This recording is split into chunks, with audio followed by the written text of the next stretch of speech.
eram esses escravizados? Pergunta número 1. Se realmente nós não temos como saber quem eram esses escravizados, por que os pintores pintavam essas pessoas, representavam-as? Será que elas não sabiam de onde vieram? Será que quando alguém se dizia Benguela, ele falava que não era Benguela, que ele era de outro lugar? Será que eles mesmos não se auto-identificavam? Vários pintores retrataram os escravizados. E observamos aqui que cada um tem uma marca, cada um tem a sua etnicidade, representada pelos seus cabelos, representada pelos seus pingentes, representada pela sua roupa, que demonstra um orgulho de ser de onde era.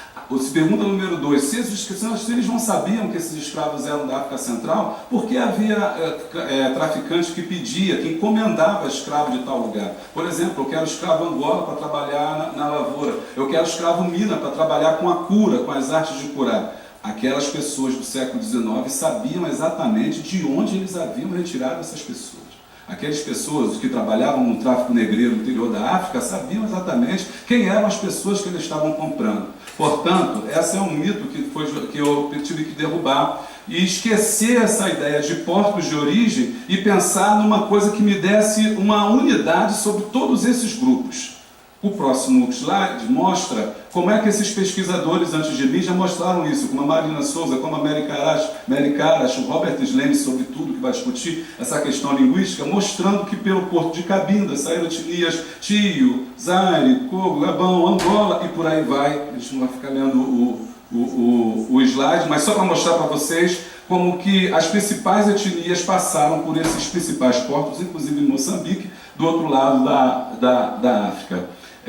Então, essa é uma chave importante de pensar, é que esses escravizados são unidos por uma coisa que é comum, que é a cultura banto. E antes de falar dela, só rapidamente falar um pouco sobre o tráfico. Bacolo vai dizer que 4 milhões saíram pelo Mar Vermelho, 4 milhões pelo Índico, 9 milhões pelas rotas transsaarianas, que são ali os árabes que estão levando escravos muito antes daí dos portugueses, mais de 10 a 20 milhões pelo Oceano Atlântico. Hoje já sabe que essa estimativa de 20 milhões é muito elevada e a maioria dos historiadores hoje concordam em torno de 10 milhões. Desses 10 milhões, pelo menos 6 vieram para o Brasil.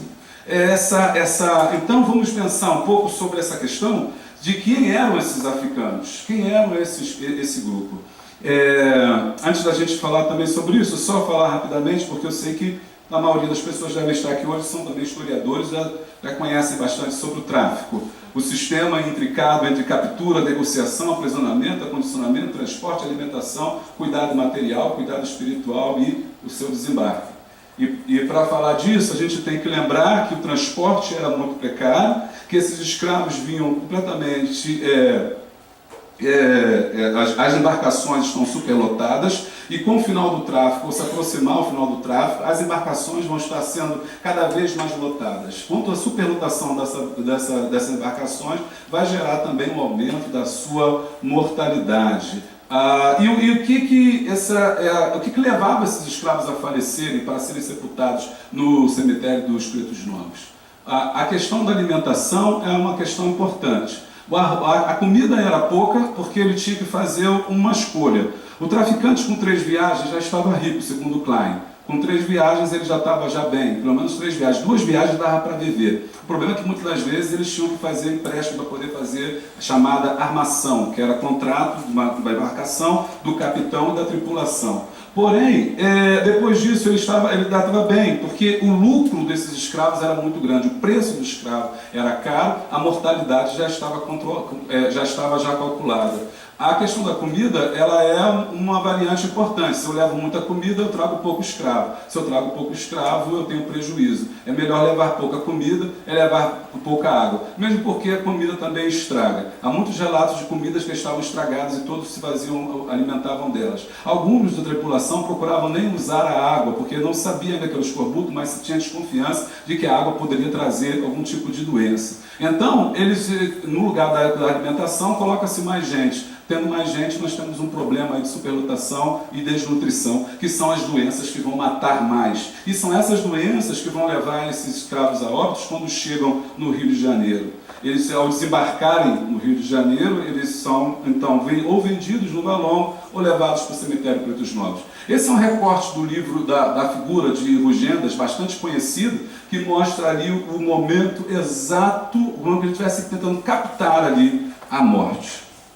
Na verdade, o navio negreiro, esse nome navio negreiro também era chamado de tatumbeiro, porque os africanos imaginavam, as pessoas do mundo antigo, imaginavam o navio como um local de passagem. Não é à toa que no Rio Nilo tem toda aquela questão simbólica da questão da passagem, da questão do outro mundo, da questão da travessia, e essa questão do tumbeiro está muito presente. A morte, então, ela também é muito presente porque ela desfaz laços e ela recria outros laços. E ele conseguiu captar essa imagem que eles estão retirando ali um escravo morto. A principal doença que a gente encontra no cemitério Pretos Novos é a varíola. Há relatos de escravos que estão completamente cobertos de pústulas, de forma que eles não conseguem verificar as marcas que eles traziam. A varíola é uma doença altamente contagiosa e que o seu período de incubação poderia estar se dando dentro do próprio navio. Ou seja, é possível que a pessoa que seja contaminada dentro do navio, que leva de 30 dias de Angola para cá, ou de 60 dias de Moçambique, e que ele só começa a manifestar as doenças, os sintomas que são as pústulas, depois que ele for vendido. E que se ele fosse manifestado antes ou dentro do navio, as pústulas estourariam e ele contaminar mais gente. A contaminação, então, estava feita. Outra doença é a tuberculose, que se dá através do bacilo de Koch, que é através do ar, estão todos ali no mesmo ambiente, todos ali são infectados. A disenteria é uma doença também complicada, por conta disso, alguns médicos, por exemplo, o Campbell, discute essa questão do Caribe. Como é que os americanos enfrentaram essa questão? A polícia sanitária do Caribe era muito mais rigorosa, os médicos estavam escrevendo sobre isso, que estavam com preocupação por aqueles escravos que entravam nos Estados Unidos. Por conta disso, os médicos eram consultados na hora da compra. No Brasil, parece, na América Portuguesa, não. Cada senhor tinha o seu próprio método de ver se o escravo estava bom ou não. Mas nos Estados Unidos ou no Caribe, eles viam e atestavam se estava bom ou ruim, ou se havia alguma doença. Porque para que eles não morressem nos Estados Unidos. Por isso que nos Estados Unidos você não encontra um cemitério dos Pretos Novos. Porque se você quiser encontrar um cemitério desse, você tem que encontrar no seu entreposto, que é onde? Que é no Caribe. Ali deve ter em algum lugar, um local de desembarque, onde esses escravos ficavam, cumpriam a quarentena e depois subiam para o sul dos Estados Unidos.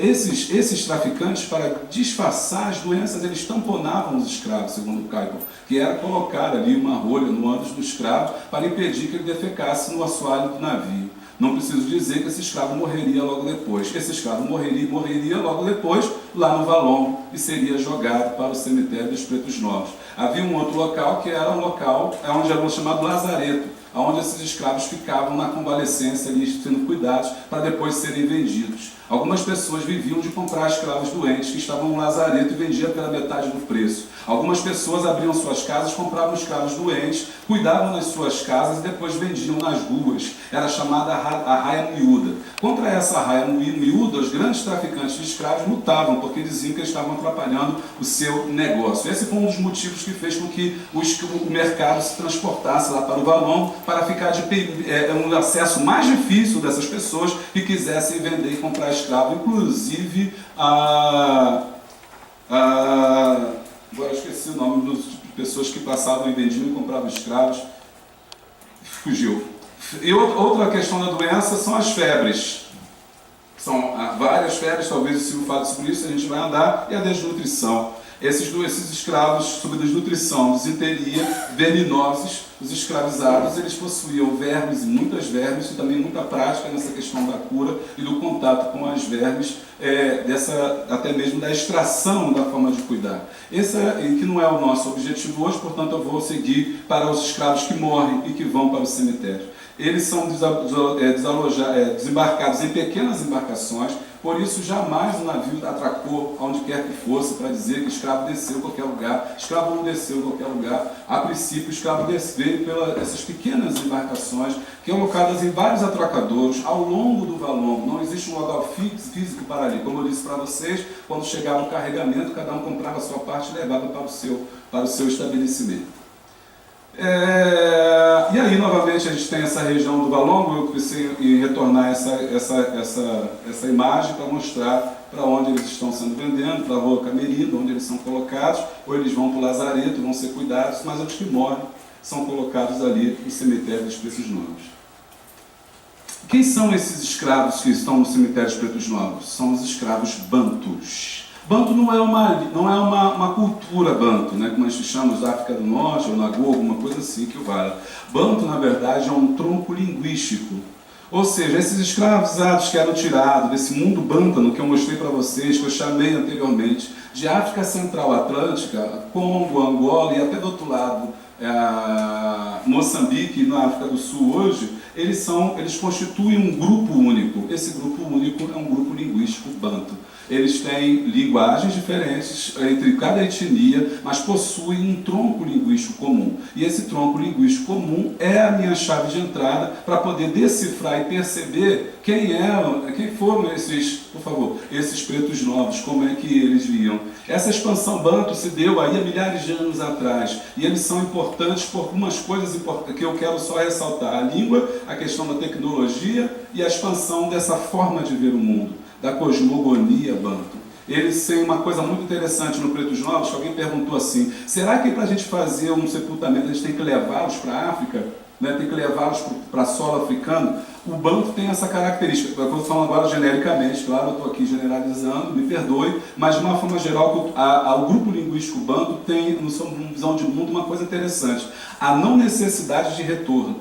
Ele não precisa retornar. Você vê isso ao longo dessas 3 grandes migrações que eles fazem, e eles nunca pensavam em retornar, porque ele tem uma ideia interessante de que aonde eles pisam passa a ser o seu solo, aonde eles estão passa a ser a sua terra. E é interessante que eles acham que acreditam que isso é a sua terra, porque é a terra dos seus ancestrais. É diferente dos nagôs, por exemplo, que tem essa ideia de voltar para a mão em África, ou de voltar para a sua terra dos seus ancestrais. Os bantus não têm essa pretensão. Eles, pelo contrário, eles se apropriam do lugar. E aí observe que quando eles fazem essa expansão, eles encontraram outras etnias. Por exemplo, você vai ter ali os pigmeus, são uma etnia importante, que ficam na África Central, no meio das matas. Os bantus, eles, ao mesmo tempo que eles se misturam, né, com aquele grupo local, eles conseguem, ao mesmo tempo, também trazer e juntar a sua cultura começa a crescer. Tanto é que até hoje você tem algumas etnias que não são bantus, que estão ali no meio daquele grupo. Então, se a gente perguntar no cemitério dos nossos que tem que levá-los, não precisa levá-los, porque onde eles estão é o local onde eles vivem. E aí, porque outra chave importante, rapidinho que o meu tempo está aqui, é que eles têm uma forma de... Já acabou? Ah, que eu vi ela falar. Eu vi ela pegar o papel ali e falei, caramba, daqui a pouco eu vou levantar aquela placa 5 minutos. 10? Ah, então tá bom. Então vamos lá. Então, como eu estava dizendo, o mundo bantu, essa cosmogonia bantu, ela tem, como toda a África, e aliás não existe uma África, mas várias Áfricas, mas elas têm algumas linhas, alguns eixos interpretativos centrais. Primeiro é a relação com os seus ancestrais. Toda ela, seja bantu ou não, tem uma relação muito forte com os seus ancestrais. Os ancestrais são os antigos guerreiros, são aqueles que fundaram os primeiros grupos étnicos ali de África, que são aqueles desbravadores, né, que criaram, e a partir dali eles são colocados perto de uma força sobrenatural. Essa força sobrenatural, eles não chamam de Deus, logicamente, mas é uma força que na África do Norte pode se chamar de axé, para os bantus seria tu, seria energia, seria uma força. Só que essa força ela não se comunica com o homem, por isso ela precisa dos seus ancestrais. São os ancestrais que fazem contato com essa força e velam pelos homens que estão vivos. Essa aqui é uma... Aí você tem, na pirâmide dele, antepassados, chefes caçadores, guerreiros, especialistas em magias e por aí, até os antepassados da comunidade, que é esse que está mais próximo de nós. Ao morrer, cada pessoa é colocada nesse patamar. Por isso que você observa a pirâmide lá em cima, ela é estreita e ela vai largando na base, porque cada pessoa que morre e sepulta alguém, ela promove aquela pessoa à figura de antepassado, formando esse elo, essa cadeia que começa lá com tu, passou pelo grande guerreiro e passa pelos seus ancestrais. Então, essa é uma grande questão importantíssima, é você ter contato com os seus antepassados. A outra questão também, importante para a gente perceber, é a chave de ventura e desventura. Ventura e desventura rege o mundo bantu, não é sorte e azar. É ventura e desventura. Nessa cosmogonia, todas as coisas estão interligadas. Por exemplo, uma pessoa é tão importante quanto o seu cesto, é tão importante quanto a sua rede, é tão importante quanto a sua vara de pescar. Uma cabana é tão importante quanto a comunidade, assim como minha cabra também faz parte. Esse mundo é uma visão holística, onde tudo tem a ver com tudo. E a ideia também de um perfeito equilíbrio. Aliás, não é um perfeito equilíbrio, porque de vez em quando esse mundo entra em desequilíbrio. Quando esse mundo entra em desequilíbrio, nós chamamos de desventura. Quando acontece isso, as forças, um tu, ele diminui. E aí vem, por exemplo, o adoecimento. O adoecimento, nessa visão, seria a força, a diminuição desse um tu. E a saúde seria esse um tu vivo, ativo. Ventura e desventura é o que rege esse mundo. Agora, existem práticas que eu faço para equilibrar esse mundo e trazer a ventura. Existem práticas que eu posso fazer para desequilibrar esse mundo. Eu posso equilibrar para mim e desequilibrar para você. E eu posso equilibrar para nós também. Você pode também desequilibrar para mim, mas o importante é que, diferente da sorte e o azar, que as pessoas perguntam, é que na sorte e o azar você não tem nenhum tipo de ingerência. Na ventura e desventura, o homem ele é fundamental, ele precisa fazer suas práticas. A segunda, a questão também é importante, a preservação dos antepassados, visão holística da vida e a possibilidade de junção de várias culturas. Ok? Então eles têm essa possibilidade de estar junto com o outro, de cultuar junto com o outro, cultuar um Deus diferente do seu, sem que isso o agrida. Quero discutir, falar, isso aqui é pedra, ele vai falar para você, isso aqui é pau, é plástico. Você vai falar, isso aqui é pedra. Ele vai falar, isso aqui é plástico, isso aqui é pedra. Tá bom. Isso aqui é pedra.